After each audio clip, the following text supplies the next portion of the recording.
సజ్జల రామకృష్ణారెడ్డి గారు అధికారం కోల్పోతున్నాము అని చెప్పి భయపడిపోయి మళ్ళీ మరొకసారి కాంగ్రెస్ పార్టీ పైన విష ప్రచారం చేసే ప్రయత్నం చేస్తా ఉన్నాడు. నోటికొచ్చినట్టు మాట్లాడితే ఊరుకుంటామని అనుకుంటా ఉన్నామేమో. జగన్మోహన్ రెడ్డి అధికార దాహంతో ప్రజల మధ్యలోకి వచ్చి తప్పుడు ప్రచారాలు చేసి అబద్ధాలు చెప్పి రాజశేఖర్ రెడ్డి గారి మరణాన్ని వాడుకుని నిజంగా కాంగ్రెస్ పార్టీకి ప్రజలను దూరం చేశారు. ఆ రోజున నిజంగా మీకు అనుమానాలు ఉంటే అధికారంలోకి వచ్చిన తర్వాత 4.5 సంవత్సరాల నుంచి మీరేం పీకుతా ఉన్నారు, ఎందుకు విచారణ జరపలేదు అని చెప్పి ప్రశ్నిస్తా ఉన్నాం. మళ్ళీ ఈ రోజున రాజశేఖర్ రెడ్డి బిడ్డ షర్మిల గారు కాంగ్రెస్ పార్టీ ఐడియాలజీని గౌరవించి రాహుల్ గాంధీ గారిని ప్రధానమంత్రి చేయటమే రాజశేఖర్ రెడ్డి గారి ఆఖరి కోరిక అని చెప్పి కలిసి పనిచేయటానికి మళ్లీ ప్రజల మధ్యకు వస్తా ఉంటే భయపడిపోయి నీ పార్టీలో ఉన్నటువంటి నేతలే మిమ్మల్ని చేత్కరించుకుని ప్రజా ఆగ్రహాన్ని భరించలేక మళ్లీ మీరు అధికారంలోకి రావటం కష్టం అని చెప్పి అర్థమైపోయి ఒక్క అవకాశం ప్రజల్ని అడిగావయ్యా నువ్వు జగన్మోహన్ రెడ్డి, ఒక్క అవకాశం ఇచ్చారు. ఆ ఒక్క అవకాశం ఇచ్చినందుకే ప్రతి ఒక్కళ్ళు కూడా చెప్పుతో కొట్టుకుంటా ఉన్నారు, ఇతనికి ఎందుకు అధికారం ఇచ్చామా అని చెప్పి. మరి అటువంటి పరిస్థితుల్లో ప్రజలు వ్యతిరేకిస్తా ఉన్నారు మీ పరిపాలనని. మీ పార్టీ నాయకులందరూ కూడా నమ్మకం పోయింది మీ మీద అని బయటకు వచ్చేస్తా ఉంటే మళ్లీ ఇంకొకసారి కాంగ్రెస్ పార్టీని వాడుకునే ప్రయత్నం చేస్తా ఉన్నారు మీరు. అదే నిజమైతే రిలయన్స్ సంస్థతో కలిసి కాంగ్రెస్ కుట్ర పన్నిందని మాట్లాడిన మీరు అధికారంలోకి వచ్చిన తర్వాత ఆ రిలయన్స్ అధినేతని రిలయన్స్ సంస్థలో పనిచేస్తున్నటువంటి నట్వానీని రెడ్ కార్పెట్ వేసి ఎదురెళ్లి ఆహ్వానించి నువ్వు అతనికి రాజ్యసభ సభ్యత్వాన్ని కట్టబెట్టింది వాస్తవం కాదా ఈ రాష్ట్రం నుంచి? ఎందుకు ఇంకా సిగ్గుండాలి నీ నోటికి వచ్చినట్టు ఇష్టం వచ్చినట్టు తప్పుడు ప్రచారాలు చేయటం కాంగ్రెస్ పార్టీ మీద?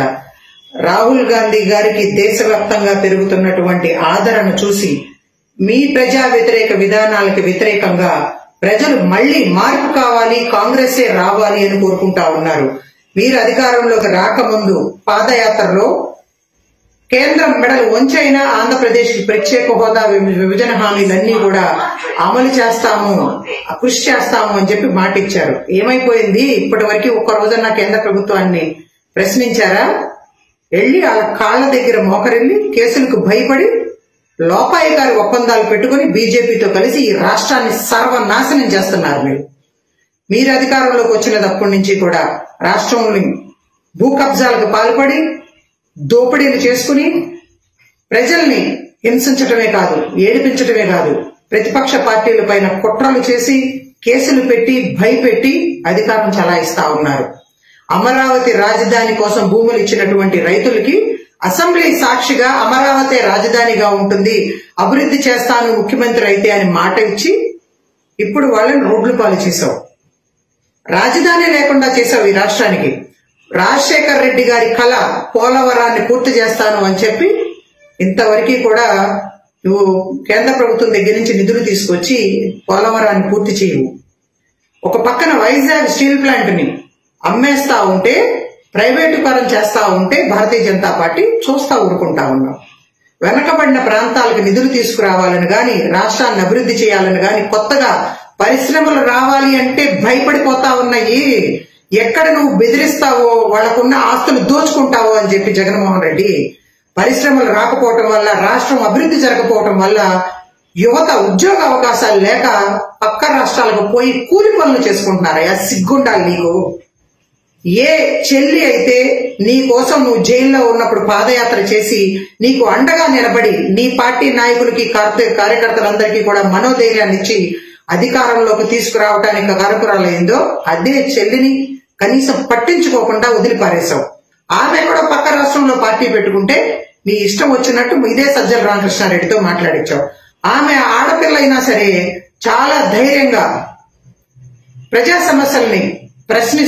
సమస్యలకు అనుగుణంగా పోరాటం చేస్తూ పాదయాత్రలు చేసి చాలా మొండిగా ఒక బలవంత మహిళగా ఈ రోజున ప్రజల్లో నిలబడి తను ప్రజలకు సేవ చేయాలి అనుకుంటా ఉంటే ఆడపిల్లకు కూడా భయపడినటువంటి నువ్వు ఈ రోజున మళ్ళీ దాన్ని అవకాశంగా మలుచుకొని కాంగ్రెస్ పార్టీ పైన బురద చల్లుతావా?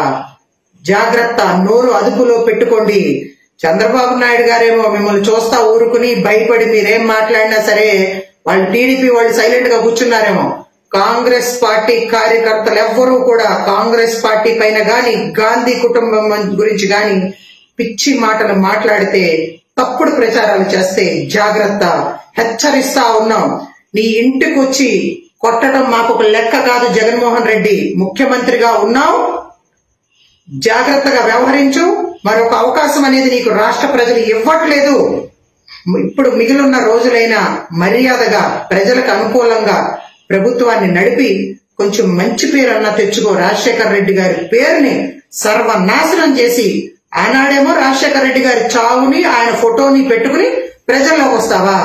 ఈ రోజున కేవలం జగన్మోహన్ రెడ్డి ఫోటో మాత్రమే పెట్టుకుంటావా? రాజశేఖర రెడ్డి గారి ఫోటోను కూడా తీసి పారేశావు కదా నువ్వు. రాజశేఖర రెడ్డి గారి పేరు కూడా తలవట్లేదు కదా. ఏ పథకానికి కూడా నువ్వు రాజశేఖర రెడ్డి గారి పేరు కూడా పెట్టట్లేదు కదా. అనేక సార్లు చెప్పాం మేము, రాజశేఖర రెడ్డి గారు కాంగ్రెస్ పార్టీ నాయకులు, మేమందరం రాజశేఖర రెడ్డి గారి వారసులం. నువ్వు కేవలం ఆయన ఆస్తికి మాత్రమే హక్కుదారుడివి. నువ్వు అధికారాన్ని అడ్డం పెట్టుకుని 1,00,000 కోట్లు దోచుకున్నది వాస్తవం కదా. నీ పైన ఈడీ కేసులు ఎందుకున్నాయి? నువ్వు జైలుకి ఎందుకు వెళ్ళావు? అయినా సరే ప్రజలను మోసం చేసి అబద్ధాలు చెప్పి కౌగిలించుకొని ముద్దులు పెట్టుకుని ఈ రోజున అంగన్వాడీ మహిళలందరూ కూడా రోడ్ల మీద ఉన్నారు. నువ్వే కదా మాట ఇచ్చావు, పక్క రాష్ట్రం కంటే కూడా 1000 రూపాయలు ఎక్కువ ఇస్తానని చెప్పి. రా, కాంగ్రెస్ పార్టీలాగా మాట నిలబెట్టుకో. మేము తెలంగాణలో అధికారంలోకి వచ్చిన వెంటనే 18,000 రూపాయలు ఇస్తామని చెప్పి ముఖ్యమంత్రి గారు హామీ ఇచ్చారు. మేము నా మాట నిలబెట్టుకున్నాం. 19,000 రూపాయలు ఇవ్వు నువ్వు ఈ రోజున అంగన్వాడీలకి. పైగా వాళ్ళని కేసులు పెట్టి నువ్వు భయపెడతావా? ఎంతవరకు న్యాయం అని ప్రశ్నిస్తా ఉన్నాం. రాజధాని కోసం వాళ్ళ ఆస్తులన్నిటినీ కూడా త్యాగం చేసి రాష్ట్రాభివృద్ధి కోసం భూములు త్యాగం చేస్తే రైతుల్ని మహిళల్ని ఏడిపించి రోడ్ల మీద కూర్చోబెట్టావు. ఇప్పటికీ కూడా రాష్ట్రంలో ఉన్నటువంటి ఏ వర్గానికి చెందినటువంటి వాళ్ళు సంతోషంగా లేరు. పాదయాత్రలో ఇచ్చినటువంటి హామీని ఏది నిలబెట్టుకోకుండా కేవలం అధికారాన్ని అడ్డం పెట్టుకుని ఉద్యోగస్తులను కూడా భయపెట్టి నువ్వు అధికారం చలాయిస్తా ఉన్నావు కదయ్యా. వాళ్ళు కూడా అసంతృప్తితో ఉన్నారు. అందుకనే రాజశేఖర రెడ్డి గారి పేరుని, ఏ పేరునైతే అడ్డం పెట్టుకుని నువ్వు అధికారంలోకి వచ్చావో ఈ మిగిలిన రోజులన్నా సరే ఆయన పేరు నిలబెట్టు అని చెప్పి నీకు సూచన చేస్తా ఉన్నాం. మరొక్కసారి కాంగ్రెస్ పార్టీ కార్యకర్తగా హెచ్చరిస్తా ఉన్నాం. సజ్జల రామకృష్ణారెడ్డి, నువ్వు ఆనాడు రాజశేఖర రెడ్డి గారు మరణించినప్పుడు సాక్షిలో ఉద్యోగస్తుడివి.